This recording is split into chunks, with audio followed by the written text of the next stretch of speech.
It's your boy RAYMOND, but you can call me Ray 3 Beats, and this is the Hood Adjacent Podcast. This is a podcast for people who didn't let their environment define themselves, for people that have broken boundaries and generational curses, but never forgot where they came from. The Hood Adjacent Podcast starts now.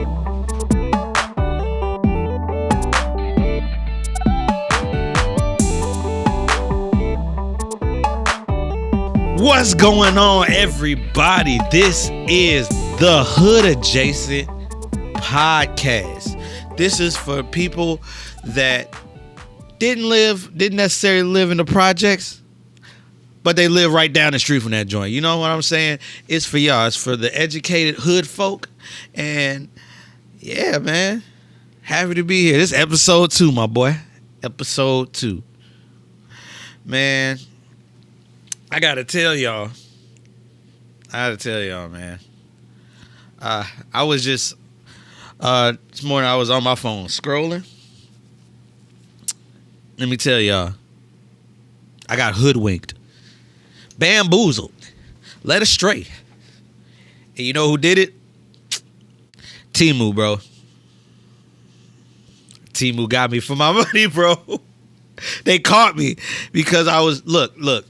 Let me explain myself before I start this story. You know, I've been needing a backpack for the longest. I got holes in every single one of my backpacks from all the media and music equipment that I put in my backpack. So I was looking for a backpack, bro. Temu said I could get a backpack for free. Immediately, suspicion. You can't give out a backpack for free. You know what I mean? It was like, and it wasn't one of those like cheap looking backpacks neither. It's like the one that you could put a battery pack in and it charges your phone, and then you have a little back strap and like hidden compartments in it. Bro, they sold me. They said you could get it for free, no charge. But so I clicked. I was like, okay, what's the catch? There's got to be a catch. You know, there's got to be a catch. They said, okay, you have to buy five items to get this backpack. I was like, okay, so bet I'm gonna get stuff like $5 and below. Just see what happens. I ended up spending about $80 to $90, bro. They caught me, bro. They caught me. I got like 3 or 4 free things, but they got me, bro. I don't know how they finagled a hoodie out of me, a jacket, a doggone camera. Like, bro, I got hoodwinked, bamboozled, led astray. Temu, y'all bogus. Man, the stuff that I ordered, it better come in and it better be nice, bro. Cause I'm so nervous about it. Bro, I as much money as I spend, if this is like dollar store cheap, bro, I'm gonna be pissed. I'm gonna be pissed because I've been hearing, you know, mixed stuff about Temu. Like some of the stuff, high quality. Other stuff, trash can juice, bro. Like it's really like you either get Target brand stuff or dollar store. Like that's how Temu works. So I'm a little nervous, bro, and they got me for like $80, $90, bro. I don't feel good about that. But yeah, that's how my day's been going. Man, let's start off with the first topic, bro. Let's start off with the first topic. The first topic is one that not only I can identify with, but I know a lot of y'all can identify with. And that, my friends, is a statement. Stop trying to fit in. Stop trying to fit in. I know a lot of people be trying just to get in certain areas in their life, but it's trying to fit in is a double-edged sword, and 9 times out of 10 it's harmful in the end. There's a story that I have where, like, I went to, like, when I first moved to where I'm at now. I used to live in the Chicago area, but when I moved down where I live now, I was trying so hard to fit in, to the point where I tried it to fit in so much I got jumped, bro. I got beat, like whooped, and it was just bad. I got whooped on to the point that like when I came home to my parents, they was like, "What happened?" I was like, I got hit by a car. I'm sorry. There's a fake police report from like 2000. I think it was like 2006, bro. For me claiming to be hit by a car, but in actuality, I got beat up by 5 dudes. Well, three. The other two weren't even. The other two didn't jump in, but I got toe up. I got toe up, bro. I got toe up just trying to fit in with people, just trying to fit in with the crowd. And like, thing about fitting in, yeah, you want to be a part of stuff, but not at the expense of like your dignity or your health. Like, you know what I mean? Like, a lot of people got to get that messed up, bro. Like, I think a lot of people, like, they go down a bad path just because, okay, I got my homeboys or my homegirls that's doing this. I need to do this too. Nah. I've learned from experience. You don't need to fit in with people. You don't need to fit in with people. It's not a. It's a short term. It's a short term gain for a long term loss. You know, like it's no need to try and fit in because it's gonna like. One is probably gonna hinder your goals, your dreams, your aspirations, and two, you not being your true self. Like, real talk, you ain't being your true self if you trying to fit in with people. You might not even it might be your job to be like different. You know, it might be your job to show somebody a different path than what everybody else is doing. You know, like some people, I honestly feel like the people that are most successful are the ones that did not fit in to norms. You know what I mean? Or fit into like this stereotype. Like a good example of it is good example of it is in hip hop. Everybody, like at a point, everybody was kind of rapping about the same thing. I got the Glock on my hip, a bad chick on my hip, like a bad chick on my side, and stuff like that. A lot of people rap, and I got I'm selling dope, selling the key, you know, like stuff like that. You know what type of music I'm talking about. But there's one rapper that kind of stood out because he was completely different than every other rapper that I've seen, and that's Lil Uzi. Like, out of a group of rappers, Lil Uzi would probably be the one that stands out the most. Right, when he came out, yeah, it wasn't that many people rocking the purple locks and high fashion styles like that. You know what I mean? Maybe ASAP. I get maybe ASAP. Like ASAP and Ye, but like the new generation, no, I feel like because he was himself, that's what made him as successful as, you know, as he is right now, because he's different. And it's okay to be different. It's okay to not fit in. You don't have to fit into places, bro. I'm just saying you don't have to fit in to places. It might be your job not to fit in, to show people an example of your uniqueness and maybe inspire people with your uniqueness. I'm just saying, it's a thing. It's a thing. You don't want to be grouped up with people that you don't want to fit in. Don't fit in. Stand out, because people are gonna see you when you stand out. Straight like that, bro. Straight like that. So what else is going on today? Oh yeah. quick little thing about me. Like I said, I used to live in the south suburbs of Chicago. I used to live in that area. So yeah, growing up, Chicago sports fan, straight like that, just straight Chicago sports fan. And now, as a one of my favorite teams is the Bears.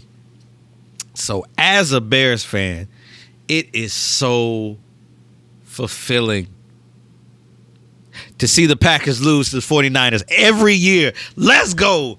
Oh man, like that game had me sweating because I knew if the Packers won, they go into the Super Bowl, and I did not want that to happen. Not again. I'm tired.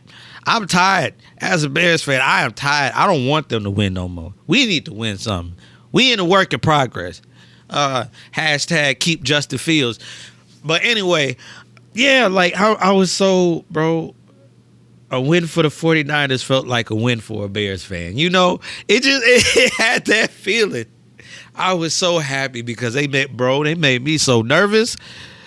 Oh, bro, it made me so nervous. But hey, that defense was hitting, bro. Fred Warner and Dre Greenlaw just coming in and smacking like bro, they look like the new version of Lance Briggs and Brian Urlacher, bro. It was beautiful. Just getting at them, and I loved it every single bit. So yeah, Packers fans, that feeling that you give us every year during the regular season, that's the feeling y'all got every postseason. So we even. Let's go. Anyway, what's next? Okay. The next topic is like, I'm a huge music person. I've been producing for about 15 years or so. Jazz, hip hop, R&B. I've produced a little bit of rock, a little bit of gospel. Like I've produced a lot. But like, and sometimes people talk about like also with music, they saying it's starting to decline a little bit. And I kind of see that. I do kind of see that. Music specifically hip hop music has declined just a little bit. Hip hop, it ain't the same as it was, but there are some like artists right now that I'm listening to that definitely have, you know, they have that sound. Whether it's R&B or hip hop, it's like it's three that I know. And give them maybe one more year. Give them one more year. They might be a household name. And these three, first one, I could talk about this man a lot. Blast, that man is different, bro. Not only is this man a singer, a songwriter, he can rap a little bit. This man produces his own songs. I have so much respect for people that can produce their own songs and play them. I said there was a video that I seen that he was playing. What's that song? Be Alone, and he was playing doing all the stuff on the keyboard. He had a band with him, and they was just playing, just vibing out. I was like, this man different, because he was kind of playing this like synthesizer. If you listen to the song, it's called Be Alone. In the background, there's like a little synthesizer. That's all him. He different, bro. He different. I'm just letting you know. Another person I think that's gonna come up in music world is Kenyon Dixon. Shout out to my boy Twilla the Dilla from As the Negroes podcast, because he put me on to Kenyon Dixon, and this man got a neo soul sound out this world, bro. Like it was I ain't gonna hold you. I'm not gonna hold you. That he might be up next. He could be the next like music soul child, bro. Like for real. Like how his vibe is, it's crazy. His vibe when it comes to music is ridiculous. I think it was what was the song I was listening to? I think it was called 2000s. It was two of them. It's 2000s R&B and like I think it's called like 90s vibes and stuff like that. Bro, different. He's different. I'm just letting y'all know that man. If you ever get a chance, go listen to his music on any platform, bro. His musicality and his vocal skills, top tier, bro. And the third one, this is hip hop. So like I said, it was not that many. It's like hip hop it's kind of like its starving phase right now. We're in a need for something different. But there's one artist like that I can honestly say if he continues what he does, he could be up there with the J. Cole's, the Kendricks, and that's Jid, J-I-D. It's Jid. That man, look, I haven't heard a bad song from him yet. Even like even his stuff with Dreamville, he different. That's another man. Look, that man got he got it, bro. He got it. And I'm just hoping like he can stay for a long time. A lot of people say he sounds like Kendrick though. I kind of hear it. But it's like he's like Kendrick from the South. You know what I mean? Like it's dope though. I like his vibe. And this man got every this man got every woman out here twerking on the ceiling, bro. Go upstairs. Okay, go upstairs. I'm doing something. Sorry, y'all. That's my daughter. But he got everybody up on it, like everybody sticking their phone on the ceiling, twerking, throwing that thing around in a circle. He like, hey, matter of fact, let's look past that. Let's look past all like the videos. If you listen to the song is actually pretty doggone decent. That song, hey, listen to, if you go listen to the song is in its entirety. He's flowing. Like straight up, he's flowing. And not only he's flowing, he got women throwing that thing back on the ceiling to his songs. You can't get a better promo than that. You can't get a better promo than women dancing to your music. That's a boy, he gonna be around for a long time. He's gonna be around for a long time. I'm telling you this now. He gonna be next. Cause he's one of the only actual lyrical artist that's coming out right now. Him and I would say Akeem Ali too. That man different. And he got a different flow. He got that 70s pimp flow, bro. He got that 70s pimp flow, and I fool with it. I love it. I think it was the song Kimi Casanova. I was like, okay, all right. You just playing with us now, bro. You got that pause. But you can't be doing that. You can't be doing that, bro. You can't. His flow.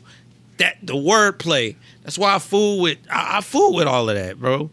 I take me back to when like folks was really writing their stuff down. Take me back to people to when they were actually rhyming and thought about what they were rhyming about, bro. Take me back to the Coles, the Kendricks. Take me back to the Waynes. Like take me back to those. You know, when it comes to music, lyrics got to be there too. Like I like vibe song. I like songs to vibe with, and the wordplay ain't there. But like sometimes you gotta have that wordplay, bro. Corday is another one. That was the other one. Corday, good wordplay. He that boy is a lyricist. I like lyricists, and if you're not a lyricist, you better be a dang good musician or producer too. Like you gotta have like a musical ear to me. Like you gotta have that musicality. You feel me? And Even though like the type of music is in a drought a little bit, like that, yeah. As long as you have that, I feel like you gonna stand out. Like they gonna stand out, and those are artists I really think is gonna stand out in well, the next like year or two.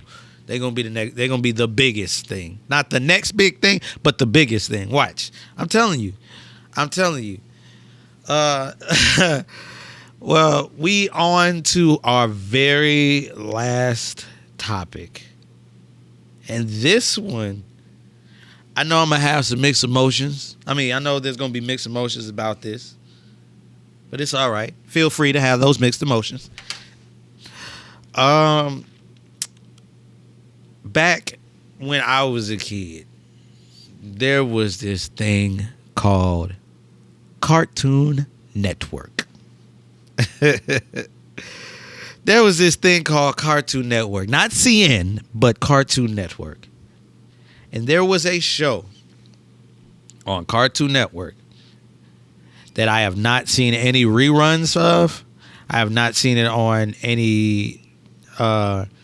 I've not seen it on Cartoon Network. I've not seen it on Boomerang. None of that. And I feel like they need to bring it back. Even though people was going to give it a bad rep, they got to bring it back. And that show is Johnny Bravo. Yo, bring back Johnny Bravo. Hey, Cartoon Network, please bring back Johnny Bravo. Please. Please.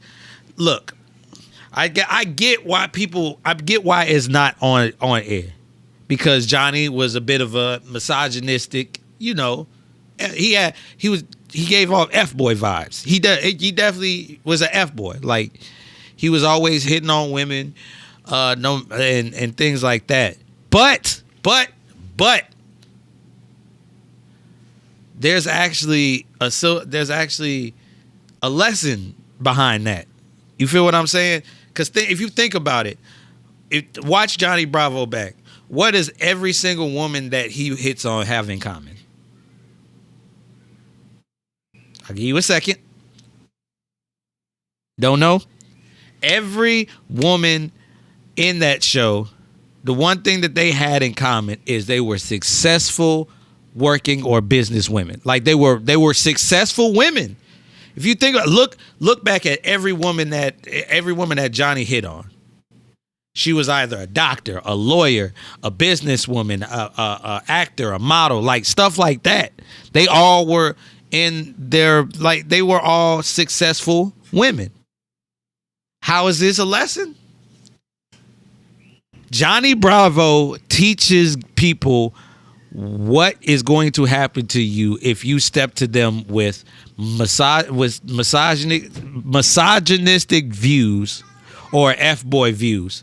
Johnny Bravo was actually a lesson on what not to do. Listen. Hold on. I know it's a crazy theory. But hear me out. What was Johnny Bravo? What was his whole demeanor about? He getting women, right? But he was getting it in a very misogynistic way. He was very misogynistic. He was very full of himself.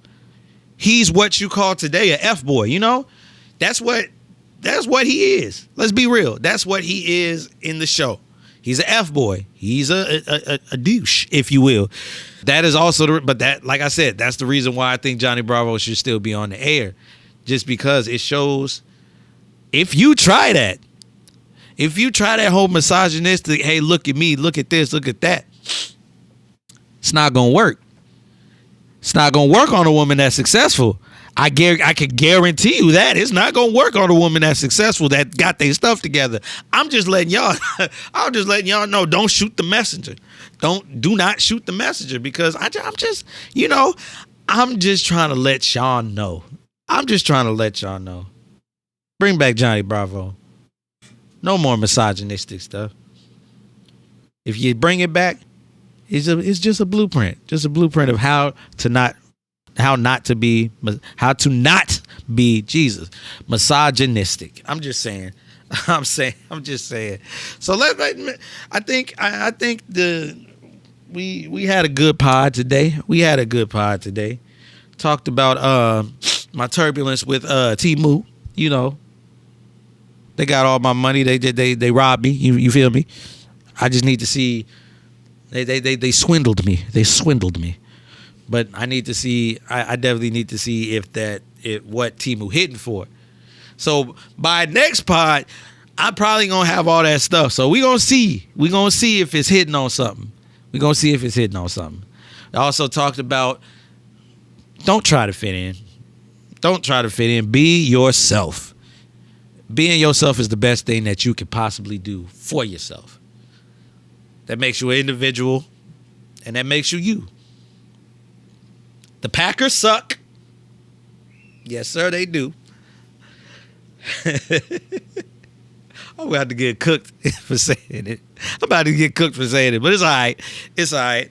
And bring back your boy Johnny Bravo, because he was teaching people a valuable lesson on how not to be a F-boy. This show, man, I'm